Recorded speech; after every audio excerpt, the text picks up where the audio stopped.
How to do intermittent fasting for health. There's always a good way to do something and a not so good way to do something. I'm gonna tell you what you need to know. Hey, I'm Dr. Rossan with Get a Healthy Body. And if you'd like to truly master health by understanding how the body really works, make sure that you subscribe and hit that notification bell so that you don't miss anything. So there's this huge trend. It's a movement of intermittent fasting, low carb, ketogenesis, and so forth. A lot of people are jumping on the bandwagon, and for every video out there with good information, there are 10 videos with just opinions. People try something and say, oh, it works for me, therefore it must be healthy. So we're going to talk about the healthy way to do this. We have so many people who are obese, and we know that that's not very healthy. So we just assume that the weight is the cause of the unhealthiness. Therefore, if you lose weight, you will get healthier. And it doesn't work like that. It's not that simple. There are lots and lots of ways to lose weight in a very unhealthy way. There are lots and lots of skinny people who are very, very unhealthy. Skinny people get diabetes. Skinny people get high blood pressure. Skinny people get cancer. So we can't just jump to that conclusion. What we want to understand is that the weight is not the cause. It's the result of an unhealthy lifestyle. Those opposed to intermittent fasting typically say things like, oh well, breakfast is the most important meal of the day. You have to get started with a good bowl of cereal to get your blood sugar up. They say that you should eat small but frequent meals to make sure that your blood sugar stays up, and that if you don't eat often enough, your blood sugar is gonna drop. Well, all of these things are only true if you have taught your body to rely on carbohydrates. If you've taught your body to rely on frequent meals and on high carbohydrates, creating a blood sugar roller coaster. Because then every time it goes up, it must come down, and every time it goes down, you gotta fill it back up. These quick swings are creating the problems. And then, of course, it seems like a good idea to top off the blood sugar frequently. We share the same physiology with our ancestors. Our DNA is the same. They never had these things. Whatever our ancestors developed and adapted to, that's what's still normal for us. They never had 6 meals a day or 3 meals a day. They had food when they found it.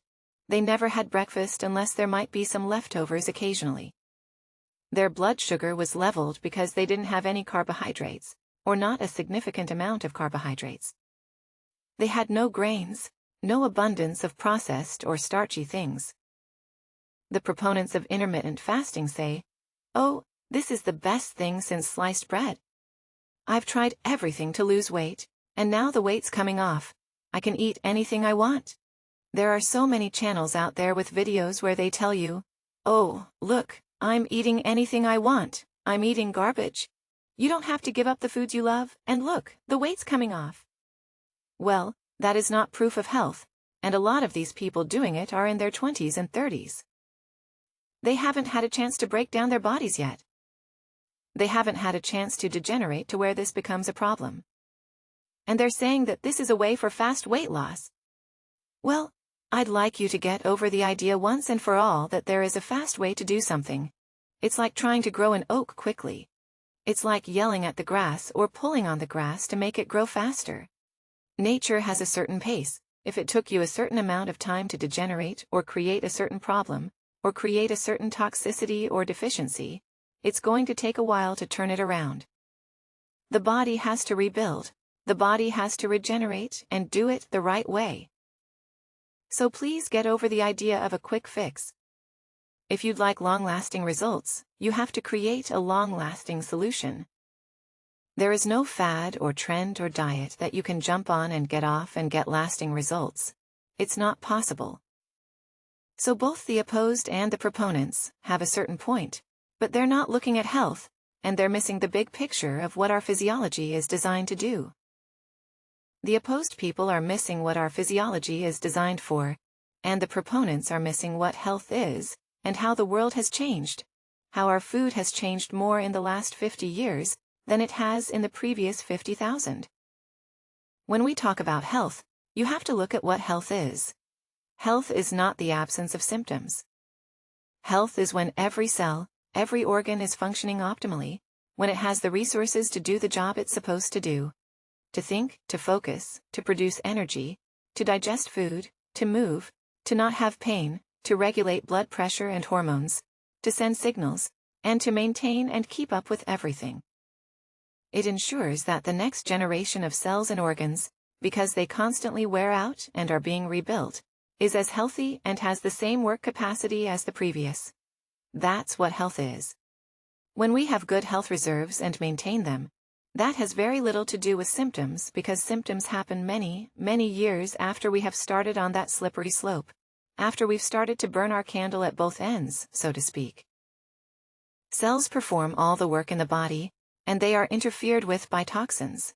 So if you think you can eat anything and you're consuming a bunch of pesticides, preservatives, and sugar, that is a huge stress because it unbalances your entire hormone system. Then you're missing the point. Nutrients are what the body needs to maintain and rebuild those cells. Processed foods don't have nutrients. The nutrients such as fiber, minerals, and vitamin complexes the way they occur in nature, not in a synthetic little pill. Essential fatty acids and essential amino acids all occur in whole, real food from nature, but they are being destroyed, depleted, and nuked out of existence when we eat processed foods. So sure, you can lose weight doing this, but you cannot maintain health unless you do it the right way. So absolutely, intermittent fasting is healthy. It's one of the best things that you can do to reverse insulin resistance. Every time you eat, if you eat small, frequent meals, you're having an insulin response and building up your insulin resistance. You're telling your body with every meal, time to store something, because that's what insulin is, it's a storage hormone. One of the primary benefits of intermittent fasting is that you help with insulin resistance, and that is the most important factor in obesity and weight gain. But it is not the only factor in health.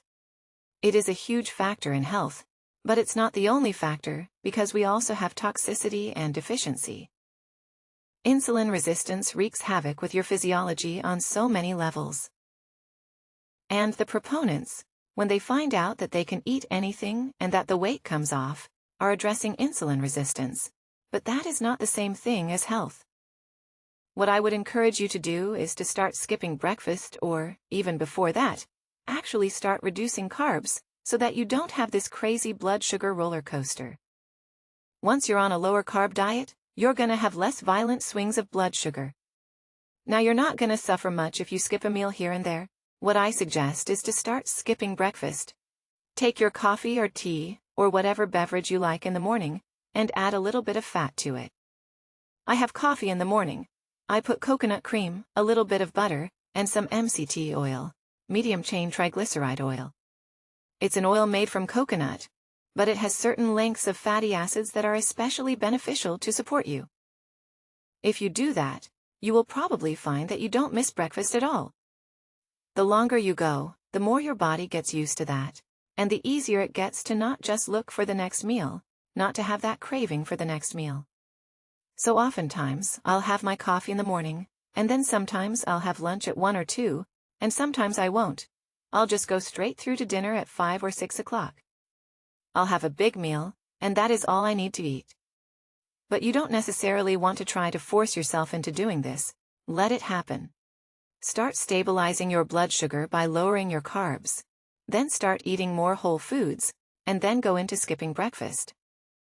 Make yourself a drink with some fat and bulletproof coffee, and you'll find that your body adapts. It gets easier and easier. If you want to eat twice a day, eat twice a day. If you want to eat 3 times a day, do that. But stay away from processed foods, and over time, you'll probably want to eat less and less often. Once you start skipping breakfast, even though you're getting some calories with the coffee, the bulletproof coffee, you're getting some energy from that fat that has virtually zero blood sugar impact. It has no insulin impact. So it's like you're still fasting because you're not upsetting your blood sugar. Your body doesn't really change anything. Let's say that you skip breakfast and have lunch at 12 o'clock. However late you have your dinner, let's say 6 o'clock. Now you've had 2 meals that day. That's a 6-hour feeding window, which means you're fasting for 18 hours. If you can get to that point, then you're already doing pretty well with intermittent fasting. Some people take it a little further and start pushing lunch later or dinner earlier, and then eventually just go to one meal. But do it when your body feels it's right. Start these changes gradually and listen to your body, but your body won't tell you the truth if you keep doing these things. If you keep eating processed foods, junk, small meals, and lots of carbs and sugar, your body is never gonna tell you the right thing. It's never gonna give you the right messages because you're tricking it with chemicals, upsetting your hormone balance, and making it unable to give you the right clues. Remember that there is no fast way to health. Sure, you can lose some weight quickly, but that's not health. If you want to get healthy, you have to get your cells and organs healthy. You have to provide them with nutrients and stop putting toxins in. You're gonna take some bad out, put some good in, and stay with nature. That is the key. Whenever humans have tried to change or alter things, I have yet to find an example where there is a man-made food or chemical that is good for us. Leave me a comment. Let me know if you have found a man-made chemical that is healthy. But I have not seen any evidence of that. I've never seen anything come across my path. So I would strongly recommend intermittent fasting, but don't do it as a way of losing weight. Yes, it will do that, but just learn how to get healthy. The way to get healthy is to eat whole food, take a whole food supplement, take some fish oil, do things naturally, and then fit that into the idea of intermittent fasting. So keep all this in mind, and if you enjoy this sort of content, make sure that you share it with as many people as possible, because this is real clinical knowledge, based on results and physiology. This is what people need. Everyone that you know needs this stuff. So let them know about this, don't be shy. Let me know if this has worked for you and what your experiences are. If you have any questions about whether what you have done is a healthy way of doing it or not. As always, thanks for listening.